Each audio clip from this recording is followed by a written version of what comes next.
எல்லாரும் எப்படி இருக்கீங்க? நாங்க வாழ்ந்து கொண்டிருக்கிற இந்த நூற்றாண்டுல கத்தோலிக்க திருச்சபை பலருக்கு புனிதர் பட்டம் கொடுத்திருக்கு.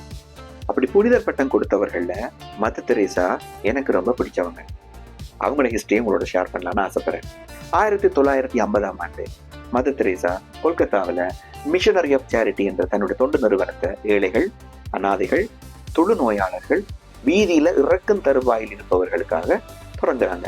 அப்படி தொடங்கின நிறுவனத்துக்கு தொண்டு சேர்க்கறதுக்காக அல்லது பணம் சேர்க்கறதுக்காக ஊரா அங்கெல்லாம் போறாங்க. ஒரு பெரிய செல்வந்தனை சந்திக்கிறாங்க. அவங்க கிட்ட போய் உதவியும் கேட்கிறாங்க. இந்த பிளான் அவன் கேட்டுட்டு கையில எவ்வளவு காசு வச்சிருக்க காட்டு பாப்போம்னு கேட்டிருக்கான். அந்த அம்மா கையை திறந்து காட்டியிருக்கா. 3 சில்லறை காசு இருந்திருக்கு.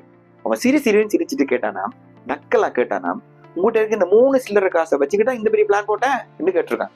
அதுக்கு அம்மா சொன்னா, தம்பி, இந்த தெரேசா உன் கண்ணுக்கு தெரியலனா, இந்த 3 காசும் கண்ணுக்கு தெரியுதா? இந்த 2 தவிர 3வது ஒன்று இதுல இருக்கு. அதுதான் அந்த காரியத்தை பண்ணும். அதுதான் எல்லையற்ற இறை அருள் என்று சொன்னாங்க. ஆமா நண்பர்களே, அந்த எல்லையற்ற இறை அருள் உங்களுக்கும் எனக்குமே இருக்கு. அது மேல பழிய போட்டு இந்த நாள் ஆரம்பிப்ப மாதிரி தான் இனி எல்லாமே ஜெயம். Think about it.